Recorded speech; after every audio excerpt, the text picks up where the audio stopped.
함께 읽은 이 본문의 말씀은 선교에 관련하여 자주 꼽히는 그런 잘 알려진 성경 구절입니다. 일어나십시오. 빛을 발하십시오. 그 자리에 주저앉아 있지 말고 일어나서 하나님께서 보내주시는 곳에서 빛을 발휘하는 빛의 사자로 사십시오. 이런 구절로 많이 사용되는 말씀입니다. 특별히 복음을 듣지 못한 이방 민족에게 구원의 빛을 비추어야 하는 믿음의 백성의 사명을 잘 보여주는 말씀입니다. 우리 이 말씀 붙들고 우리 단기 선교 팀원들 한 분 한 분마다 가시는 곳이 어디든지 일어나 가서 빛이 되시는 놀라운 사역의 열매가 있기를 주님의 이름으로 간절히 축원합니다. 오늘 말씀은 선교와 관련해서 우리 김만식 목사님만 가시나 봐요. 그죠?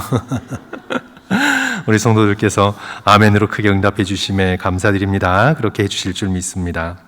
오늘 말씀은 우리 선교와 관련해서 우리의 행위보다, 오늘 이 말씀은 우리의 행위보다 우리의 인격, 우리의 성품을 강조하는 말씀입니다.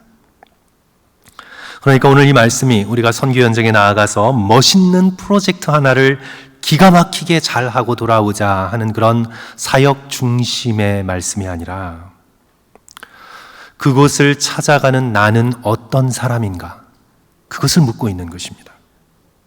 한마디로 나는 하나님께서 내 마음에 놓아두신 빛을 품고 있는 사람인가, 그것을 묻고 있는 것입니다. 다시 말해서 나의 사람됨, 나의 성품, 더 근본적으로 내가 하나님과의 관계 가운데 빛을 내고 있는가 하는 그것을 묻고 있는 것입니다. 하나님께서 이스라엘을 하나님의 백성으로 부르신 목적은 너무나 분명합니다. 하나님께서 나를 왜 부르셨는지 모르겠다 이렇게 생각하는 분들은요, 성경을 읽지 않은 분들이에요. 하나님께서는 너무나 분명하게 이스라엘 백성을 애굽의 압박에서부터 구원하셔서 당신의 백성으로 삼으시면서 거부할 수 없이 아주 분명한 말씀을 주셨습니다. 그것이 바로 출애굽기 19장 4절, 5절, 6절의 말씀입니다. 우리 다 같이 구약 111쪽에 있는데요. 우리 앞으로 좀 돌아가서 우리 한 절씩 교독하면 좋을 것 같습니다.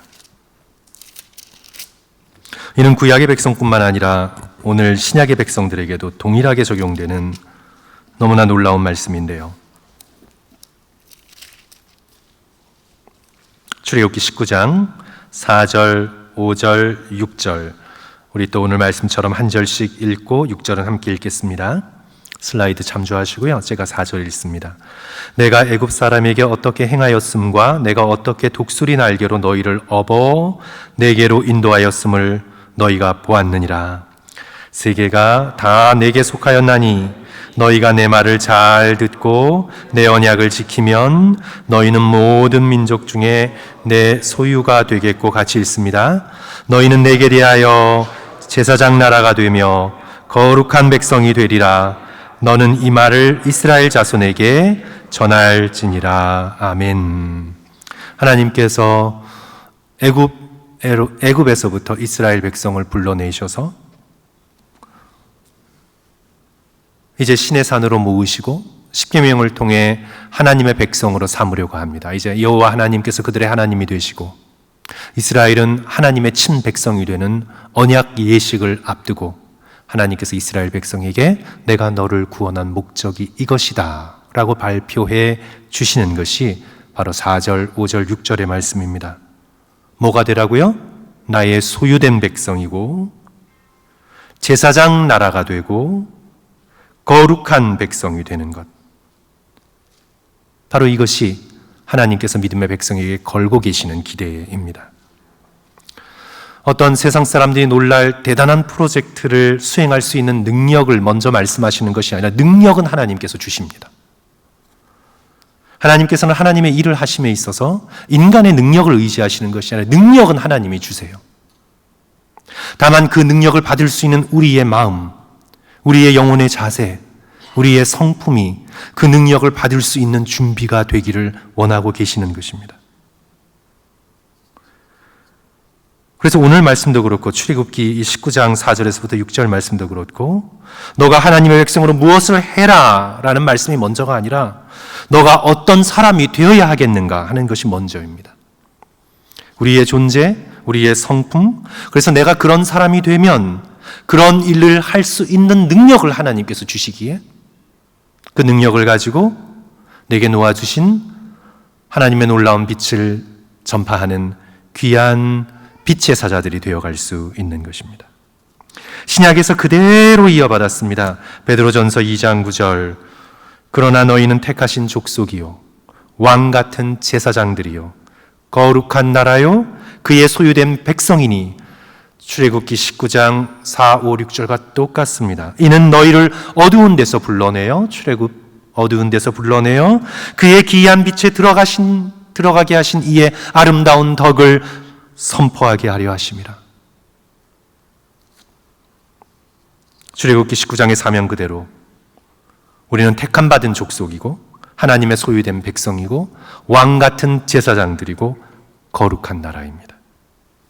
그런데 이스라엘 백성은 어떻게 되었습니까? 구약의 이스라엘 백성은 어떻게 되었습니까? 하나님의 그런 놀라운 사명, 고귀한 사명을 받고도 그들은 황금 송아지를 보고 뛰놀며 숭배합니다. 광야 생활 속에 어두움이 닥칠 때마다 그들은 원망하고 불평합니다.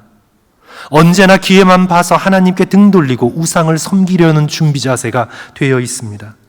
하나님이 약속하신 땅을 악평하며 다시 구원 이전의 삶, 애굽으로 돌아가려고 구체적인 계획을 세웁니다. 정말 구약의 백성들은 목이 곧고 마음에 할례받지 못한, 스데반이 고발한 그대로 목이 뻣뻣한 백성입니다. 오늘 본문 이사야 60장에 이르기까지 이제 이사야 1장을 보시면 하나님께서 선지자를 통해 이렇게 한탄하십니다.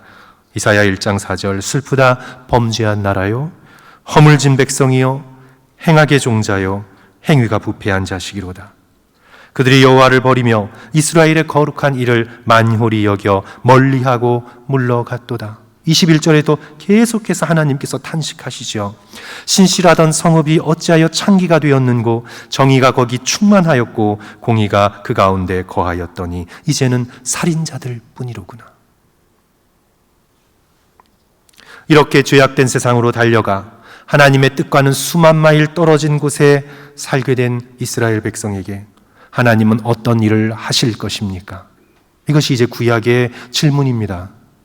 이렇게 망가져버리고 허물어진, 하나님의 뜻과는 동떨어진 이 구약의 백성 이스라엘을 향하여 하나님이여 무엇을 하실 것입니까?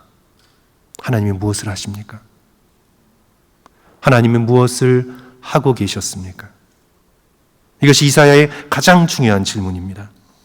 답은요, 우리가 너무나 잘 아는 이사야 7장 14절, 그러므로 주께서 친히 징조를 너희에게 주실 것이라. 보라, 처녀가 잉태하여 아들을 낳을 것이요 그의 이름을 임마누엘이라 하리라. 처녀가 낳을 아들, 하나님이 우리와 함께 하시겠다. 그 아들의 존재, 그 아이의 존재로 하나님의 함께 하심을 느끼고 깨달아 알 수밖에 없는 한 분, 메시아 예수 그리스도를 우리에게 보내주시겠다. 이사야 9장 2절, 흑암에 행하던 백성이 큰 빛을 보고 사망의 그늘진 땅에 거주하던 자에게 빛이 비치도다. 이 빛은 무엇입니까? 바로 예수 그리스도의 빛입니다. 이 태양의 화려한 설치라이트나 그런 어떤 조명등이 아니라 예수 그리스도께로부터 나오는 큰 빛이 어둠 가운데 헤매던 백성들에게 비쳤습니다. 이사야 9장 6절 7절, 너무나 귀하신 말씀이죠. 이는 한 아기가 우리에게서 낳고 한 아들을 우리에게 주신 바 되었는데 그의 어깨에는 정사를 메었고 그의 이름은 기묘자라, 모사라, 전능하신 하나님이라, 영존하신 아버지라, 평강의 왕이라 할 것임이라.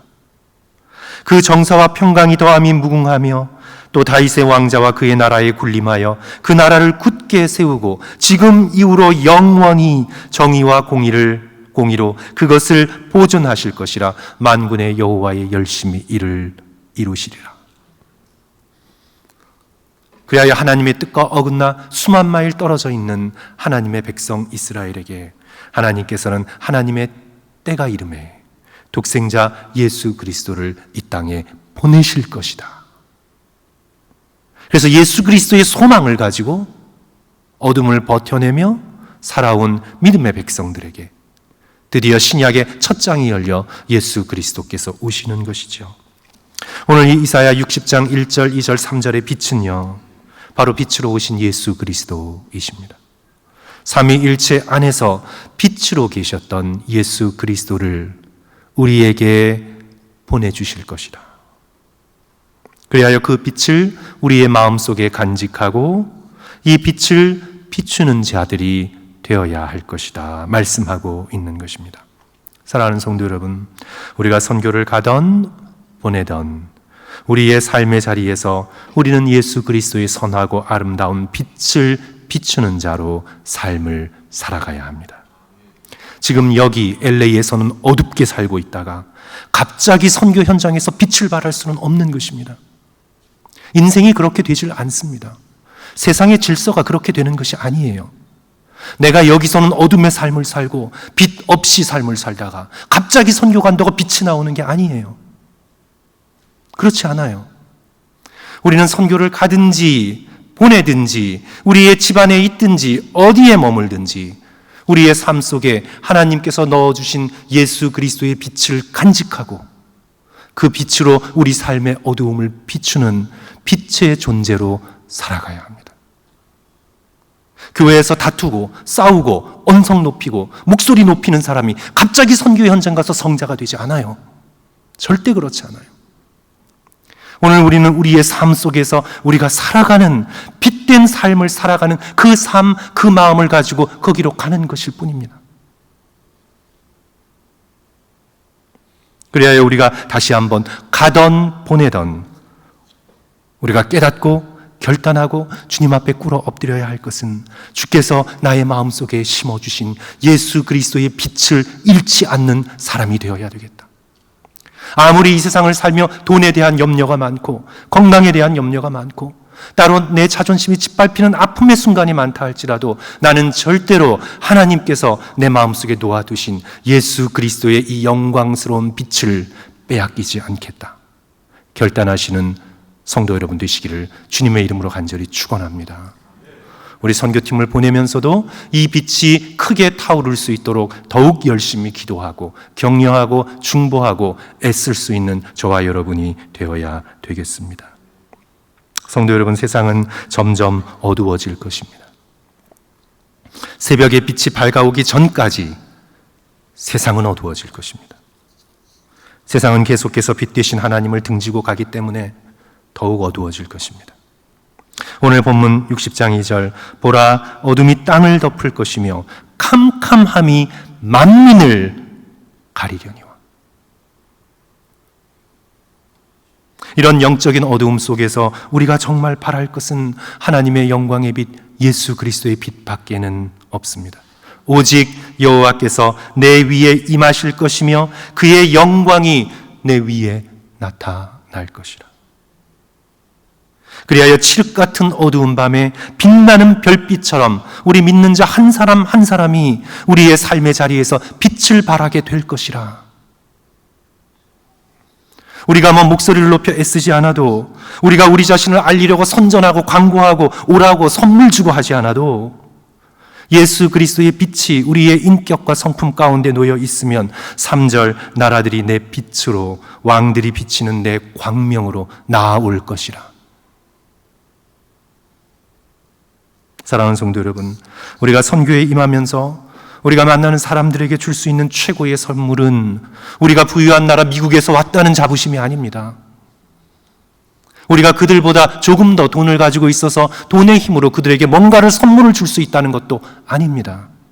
그 모든 것들이 사랑의 표현은 될 수 있겠지만 우리가 진정 비춰야 하는 것은 우리 마음속에 있는 예수 그리스도의 빛입니다. 내 마음에 빛으로 와 계신 예수 그리스도.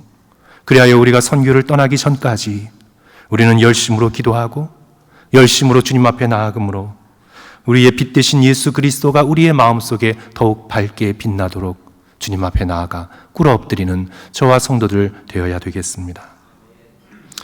이런 우리의 마음에 만약 예수 그리스도의 빛이 없다면, 오늘 우리의 마음에 예수 그리스도의 이 빛이 없다면 어둠이 땅을 덮고 캄캄함이 만민을 가리고 있는데, 어둠이 가정을 덮고 캄캄함이 자녀들의 앞길에 가리워 있는데, 만약 믿음의 백성된 우리의 마음에 예수 그리스도의 빛이 꺼져 있다면,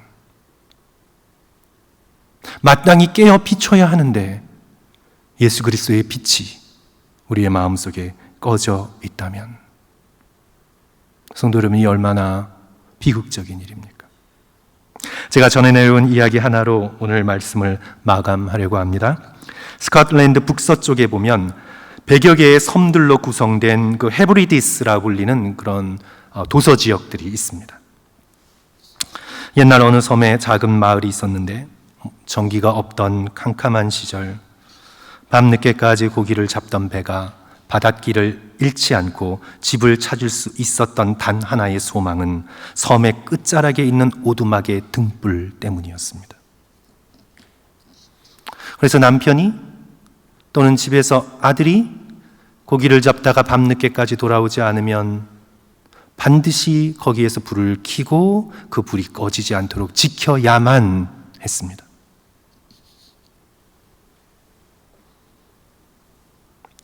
어느 날 캐럴스틴이라는 여인이 있었는데, 남편이 고기를 잡으러 나가던 밤 늦게까지 돌아오지 않습니다. 아내가 걱정이 되어 바다를 바라보며 바닷가를 나가 한참을 기다려도 오지 않습니다. 근데 옆에 있던 이웃 여인이 그 캐럴스틴에게 달려와서 등불이 꺼져 있는 걸 발견하고는, 캐럴스틴, where's your light? Where is your light? 불이 꺼졌잖아. 불이 어디 있어? 허겁지겁 오두막으로 달려가 불을 밝혔지만 결국 그날 밤 끝내 남편은 돌아오지 못하고 다음 날 아침 바닷가에서 죽음으로 발견됩니다. 그 후에 이 여인은 거의 정신이 나가 평생 오두막 등불을 지키며 중얼거립니다. Kirsten, where is your light? Kirsten, where is your light? 불이 어디 있니? 등불이 어디 있니? 사랑하는 성도 여러분, 저와 여러분의 마음속에 놓아둔 예수 그리스도의 불이 놓여 있습니까? 그 빛이 우리의 어두운 가정을 밝히고 우리의 삶을 밝히고 있습니까? 우리의 마음의 빛을 비추는 예수 그리스도의 영광의 빛은 어디에 있습니까? 이 빛을 가지고 선교의 현장으로 나가고자 하는 소망이 있습니까? 오늘 우리가 예수 그리스도의 복음을 알지 못하는, 아니 복음을 듣기는 들어도 그저 습관적으로밖에, 종교적으로밖에 신앙생활 하지 못하는 그런 사람들에게 살아계신 예수 그리스도의 빛을 나누어 줄 수 있도록 우리의 불은 지금 불타고 있습니까? 우리 모두 다시 한번 우리가 줄 수 있는 최고의 선물, 예수 그리스도의 빛을 비추어주고 나눠주는 저와 성도들, 그리고 또 단기 선교팀 되시기를, 또 이를 위하여 끊임없이 기도하는 저희 모두가 되시기를 주님의 이름으로 간절히 축원합니다. 우리 함께 기도하겠습니다.